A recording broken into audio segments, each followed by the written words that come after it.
Hey everybody, it's the Allan&Hoostan&Program. I'm Allan and I'm Hoostan. and we are back with Allan&Who. Yep, it's been a very long time. I would say about it. Almost a year. Almost a year. Almost a year. Crazy. So yeah, we're back. Any updates before we get started? No, I'll just point out that we have been lacking on the series and stuff. It's been a while. It's just that we've been so focused on just trying to just hang out as friends and, just have a good time, but also with work and trying to get our priorities in order, and with him with school, with me with work, and then spending time with family and friends and other loved ones. So we try to prioritize that, but we also definitely try our best to find time for our other side hobby. So today we're hanging out, so figure good time to do an Allan&Who. Sweet. For those that aren't familiar, Allan&Who is a series we do on this channel where we, every episode per se, we talk about a specific artist. Usually it's an artist, a musical artist. I haven't seen us talk about actors and actresses yet. That might change, but as of right now, it's our music thing. So it's a highlight series, I would say. We highlight on specific people. So as an example, we won't just talk about the British invasion. We'll talk about Led Zeppelin specifically, or even more specifically, the members, the individual members themselves. So if this seems interesting to you, stick around because we got plenty of more episodes of this to do. We are dedicated to this series, despite the fact it's been some time. We've been waiting. We've been waiting for the right moment to strike. And as AG said, we also try to remain as friends outside of recording, because really the basis of this program is the friendship. Yay! So with that all out of the way, let's get into today's artist for Allan&Hoostan&Who. Who are we going to be talking about today? I have no idea. You have no clue at all? Should I take a guess? All right, take a guess. Okay. So it's an Maybe I artist. should give you a hint. Okay. All right, so this is actually a band. And They were very popular in the 60s.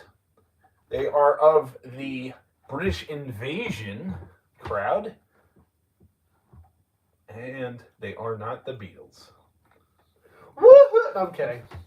Sorry. Keep it to yourself. that- You don't that- want that- to make anyone feel upset. That'll be for a future podcast episode. The downfall of the Beatles. The downfall of the Allan&Hoostan program, because you'll probably get some Beatles lovers. Effectively, that would Yeah. they go hand in hand. So a 60s British invasion band? Yep. Early the 60s or like mid to late? I would say early 60s. So let's see, there's not the Beatles. The Stones? No. Ironically, this band actually had a very long, what seems like a very long career. They're from, to my best knowledge alone, they are from the early 60s and made it all the way up to the late 60s, with good hits anyways. How many members are in this band? Well, 5. Would it be Looks like there's 5 anyways on here. the Animals? Yes, it's the Animals. Now, I love the Animals. I'll be honest, I don't really know too much of their discography. Well, we all know House of the Rising Sun, their cover of House of the Rising Sun. For those that don't know, it's actually a cover song. A very good one at that. So no, it's not just that song. I also know CC Rider, which is a cool little jazzy organ riff beat. I listen to that song frequently. I also know Don't Let Me Down as well. That's another song of theirs. And Squeeze Her, Tease Her. It's a very weird sounding title, but I swear that's actually the real name of it. That's another one that I frequently listen to. Now, a lot of people out there might be on two sides of the spectrum with this. They'll be on his side of the spectrum where I've never heard of these songs. Only House of the Rising Sun. And that's what only only one part. Yeah. So most people would be like that. But now a lot of you diehard animal fanatics, if you're an animal fanatic, you're in the right spot because I am an animal fanatic. Despite the fact I only know 4 songs, maybe a little more, give or take. I still listen to them extensively. I listen to these songs over and over and over and over again. So I would like to consider myself a fan. So in that case, you'll be on my side with this, and you'll be like, "Oh my gosh, like you don't hear these songs on the radio," and that's true. That's definitely a topic for another Allan&Who. Come on, radio, play something good. But anyways, in today's animal related video, we're gonna start with, in my opinion, my favorite one, the one that I've already talked about. CC Rider. CC Rider. Yes. Now, what's your interpretation of the song just by the name alone? CC Rider. So I would assume, based on the title, I would like to assume that CC Rider is like a kind of like groove oriented type of song based on CC Rider. Well, that's a very good assumption because that is what we're about to listen to now. We have about 4 minutes. I don't know. Should we do the entire 4 minutes or should we break it down to a half? Yeah, we can break it down to half, and I'll put this out there for future videos and for everyone to know. Certain songs, we won't listen to the whole thing. As much as that would be like the obvious ideas. That way you can get an understanding of the whole song and how it works. But we don't have to. Of course. We can, like, based on like the, we can cut it down. Okay. That's fine. All right. Or we can listen to all of it. It doesn't matter to me. Maybe we could do is if it's a song more than 2 minutes. Okay, that sounds like a good fair trade. Yeah. All right, so here it is, CC Rider, Allan. Now, as according to normal circumstances, you won't be able to hear the song, but Allan himself will. So, instant response. What are you thinking? Is that a synthesizer in the background? Yes. I do like that. Yeah, it's pretty cool, right? Yeah, I like that. They're kind of like, real quick. Yeah. I feel like they're kind of like the contemporary to the Doors, even though the Doors didn't even exist yet at this time. Yep. They're like elevator music. Kind of. Essentially, it's elevated elevator music. The drums are pretty good on this song. The drums do sound really good. Yeah. Straightforward, nothing complicated. Yep. It's pretty typical with a lot of those early beats as well. Now, of course, because he has my phone, I can't really do the dramatic research that is required. But if I have to give a rough idea as to what year this is, I want to say this is 1966. For those of you diehard animal fans, shoot me out of the sky if I got it wrong. Please. I need to be educated about this. But this was featured on the album Animalisms, which is basically it seems like it's a compilation album. I could be wrong about that, though. But it has a lot of cool beats. I got a few songs in. I want to say about 5 or 6 songs in. I was listening to it during an extensively long time. I think I was on a plane or something like that. But I was listening to the Animals, CC Rider included, the Animalisms album. So now while he's still listening to the song, I do want to tell you guys that in today's episode, I actually plan on branching out further into Animals Heaven. This is a song that I know, but I'm actually going to take a page out of the Beach Boys book that we did, and I'm actually going to listen to some Animal songs that I have never heard of either. So we'll both be branded into it. So, because we'll both get educated. Why not? So, well, looks like you're done. Yeah. So what do you think? It was cool. There was one part in the song, there was like a little build-up part, and then the singer is like, ow, or whatever. It's really cool. It's, for that time, it was good. It's something, it's not, I wouldn't say it's my cup of tea. I would say, like, it's something that I wouldn't go out of my way listening to, but if I'm hanging out with him one day, and he shows me, hey, you want to listen to some like old school, like you want to listen to the Animals? Like, yeah, sure. And if I hear that song, yeah, I'll listen to it. Because again, from what I said earlier, I do like the synthesizer playing. I do like the straightforward beat. I just like the vibe of the song. It's very straightforward. That was a really good song. Sweet. Well, I'm currently looking at their very first album. This is us backtracing back 3 albums. Animalisms is from 1966, so just to kind of give... Actually, wait, hold on. It's the 3rd studio album. Oh, so I was wrong. So Animalisms is the 3rd studio album by the Animals. It was released in May 1966. So that's something.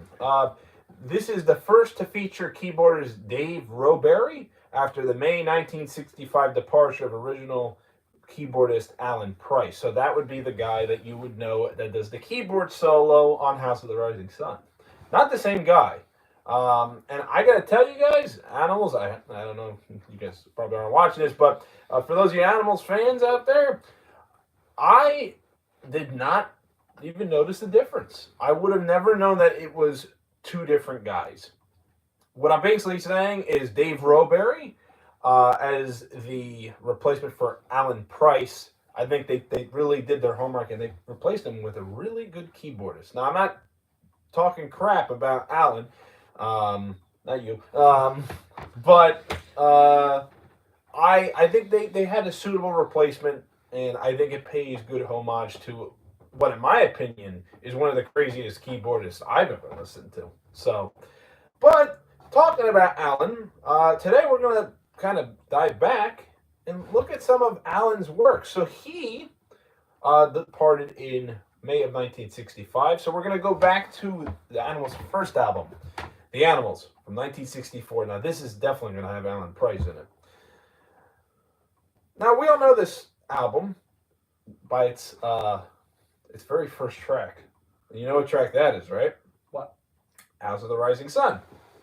But what we're going to do is we're going to go to the, what is this called? The Right Time. Okay, can we learn more about this? This is why it's a podcast, because we're kind of just trying out here. Was there anything you wanted to add, AJ, while I find, or Alan, while I find stuff? Nope. Nope? No. Okay.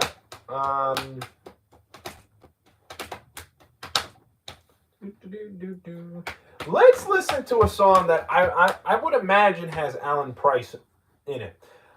It's the 12th song in total. It's on side 2. It's called I've Been Around. And this song is interesting because it was written by what I could only assume is Fats Domino. So it's a cover of Fats Domino's song. And if you know anything about Fats Domino, he's a very good piano player. So that leads me to think that this is probably going to be a piano song.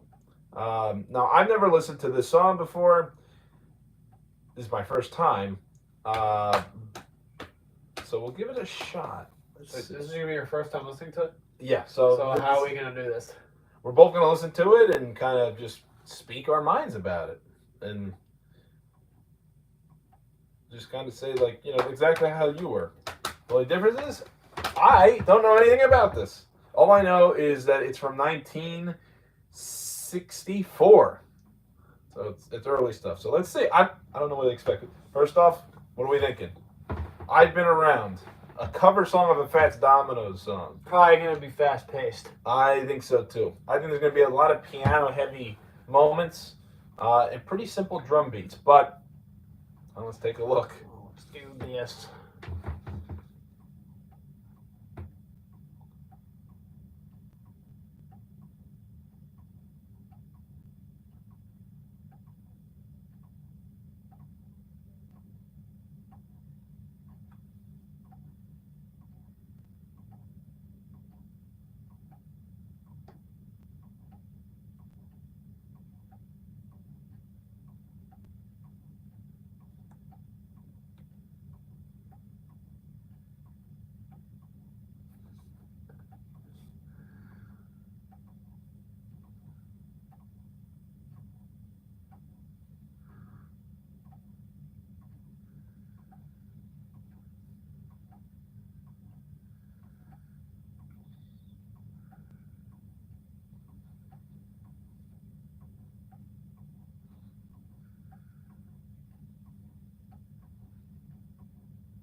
All right. And that's I've Been Around.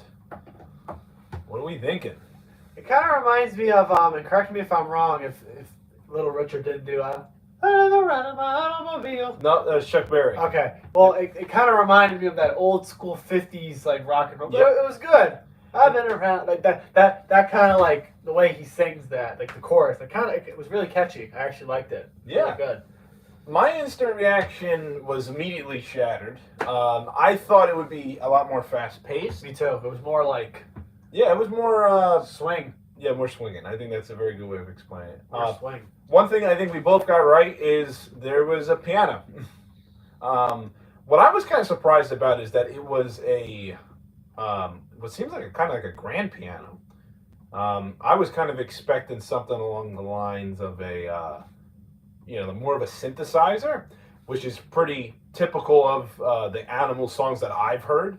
But again, assuming that this is Alan Price on the piano, it really kind of shows this guy he can play anything, it seems. Oh yeah. This was Alan Price, you said? This is what I assume is Alan Price because it's not very clear, but it says that on this album, Alan Price is the keyboards and backing vocals. It is not very specific because this is a cover song. Gotcha. It doesn't. Yeah, it's a song written and performed by Fats Domino from 1959. This song, and that's all it says. So it doesn't even mention that there is a cover. So that's something. As was typical of a lot of artists that I've listened to, this being the first album of the Animals, they did a lot of cover songs. Because a lot of early bands, they do that, don't they? They listen, not they listen, they kind of just do a lot of cover songs because they're still kind of trying to form the basis of the band, right. Is what I assume. So more than likely, the Animals were just trying to find their ground. So they did a lot of copying and pasting from other songs to kind of build up their repertoire. And so that's how they kind of got to where they are. Now, I haven't listened to any of their original songs. It seems like a lot of the songs I listen to by them are just general covers. House of the Rising Sun, CC Rider is also a cover of a song as well. And obviously so was that one. So I'd be curious to see what else original we can listen to by the Animals. So let's take a look. What are we thinking? Let's move to their...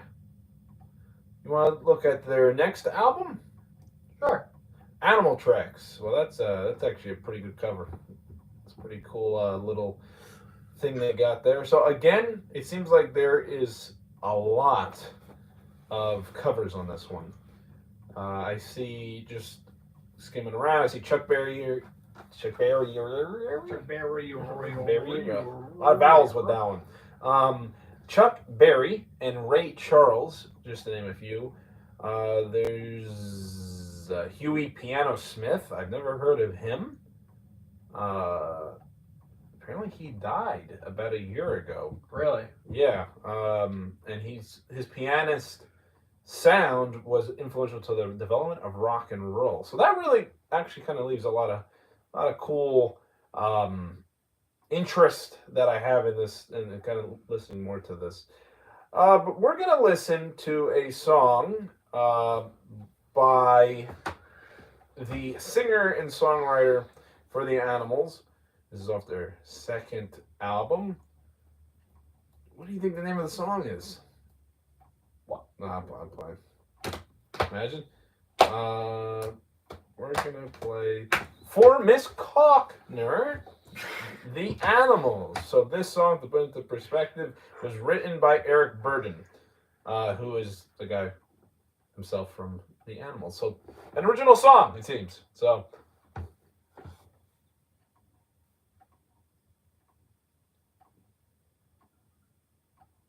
I like the piano. Piano is good.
Okay, interesting. Yeah.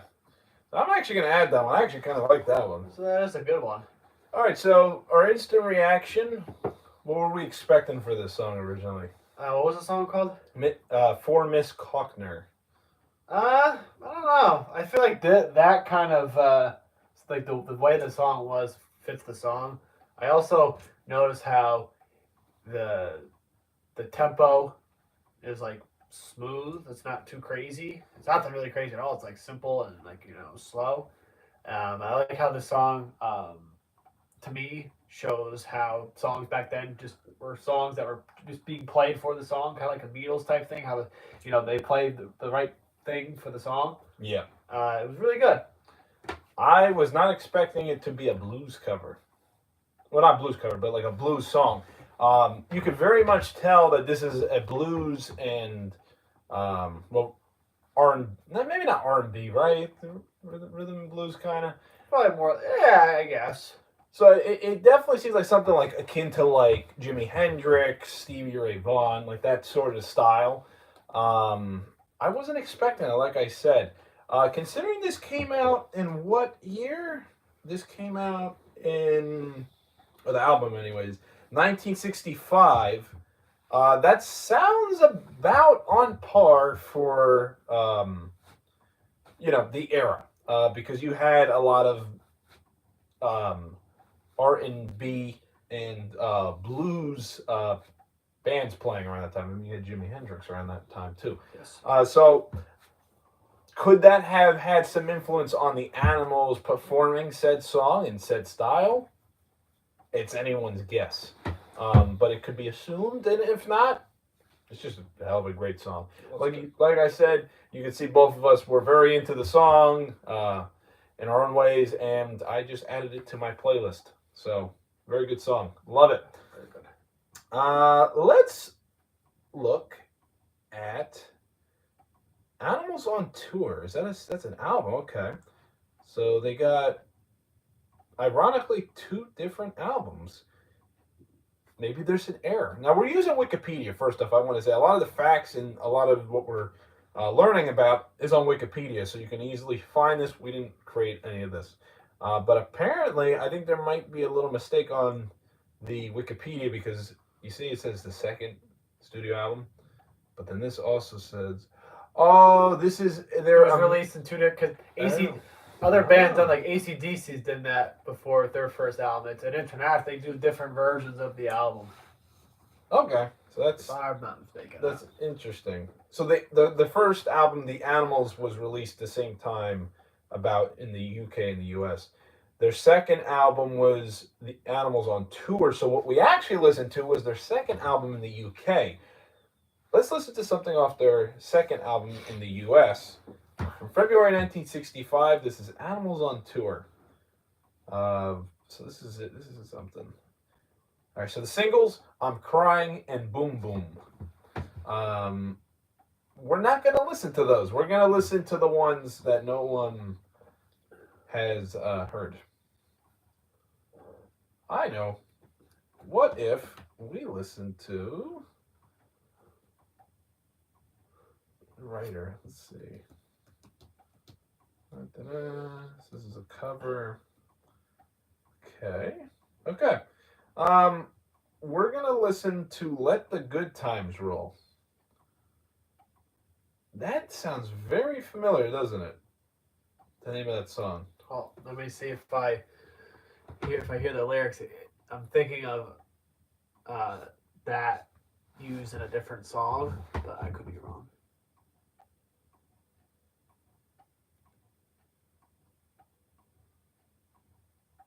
Okay.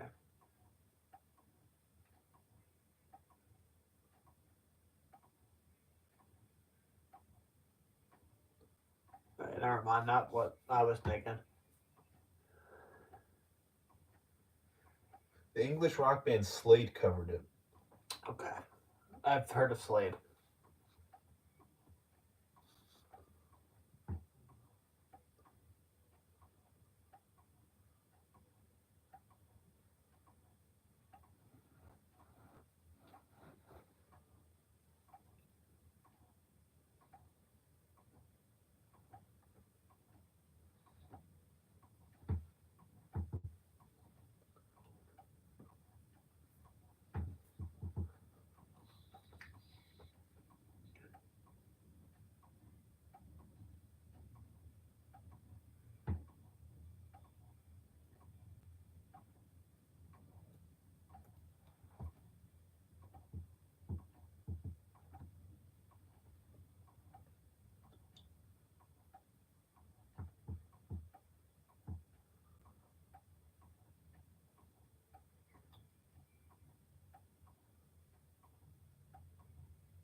I wonder if that's the song I'm thinking of, because I've heard a song called "Let the Good Times Roll." So what do you think, AJ? Alan? Oh, you're good. It's pretty much the same thing. Definitely another like kind of swing type of vibe in the song. Very swing. Yeah, I was kind of surprised about that. Oh, this is probably the song I'm thinking. Yeah, that's what I was thinking too. Nah, it's What's the one with Slade? Let's see, Slade.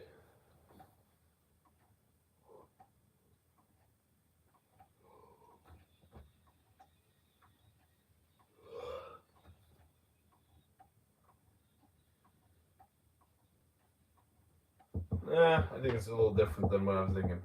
I liked it. I think it was either guitar or banjo, some sort of stringed instrument that's being played in the song. So that was something. Okay, do we do one more? How many do we do on Allan&Who? like 5. I don't even think it really. 4 or 5. 4 or 5. Because we did 4 so far.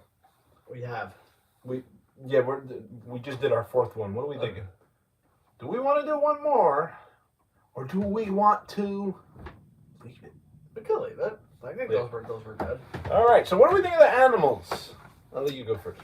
Definitely a unique band, especially for the era that they were in. Now I know more information about them and know more songs besides House of the Rising Sun, which they were really known for. I could see how they got influence from the old 50s rock and roll, and they kind of applied it into their own style. Yeah. Definitely a lot of again, a lot of influence from the 50s rock bands or artists with like the mix of swing and the straight rock feel. True. Yeah, definitely a very interesting band. Sounds cool. I think that they're pretty unique and pretty diverse, like a lot of British invasion bands are. Not only did they replicate a lot of the music that the American bands were pumping out, but they also tried to expand what it meant to be a part of the British invasion, or what it meant to be a part of the British invasion. I think I just said the same thing there. Anywho, that's the end of Allan&Who for today. So we're going to add the animals into, consider yourself animals, a part of the Allan&Hoostan Hall of Fame, per se. That's essentially why we do this series, is really to show our favorite artists. Right. So we've done Smashing Pumpkins, we've done Led Zeppelin, we've done Jimi Hendrix. Dan Fogelberg, Beach Boys. Yep, Beach Boys. The Animals. So, and we plan on adding a lot more, so if you think that we should have done your other favorite artists, don't worry, we're probably going to do your other favorite artists and some other artists you probably never even heard of before at all, because that's what we do on the show. So hopefully you learned a few more things. Like I always say, you weren't able to hear the songs due to copyright. That's why we hold it up to our ears. But if you want to listen to these songs based off of our reactions, we highly recommend it. Make sure to go take a look at that one that we both liked and I downloaded. Let me know what you think. So anyways, if you enjoyed it, make sure to leave it a like. And if you want to subscribe, that's also fun too. Just look down below and, click the subscribe button. Yeah, because we're desperate. No, I'm kidding. We got a lot of fun things happening. I think we might have a new skit coming out. I don't want to jinx anything. But that's it, right? Yeah. All right. Well, I'm going to leave it over to him. Your name. I'm Allan, and I'm Hoostan. we'll see you guys on the next one. All right. Bye-bye, everyone. See you in another 6 months. No, I'm kidding. Imagine. No, we'll be back soon.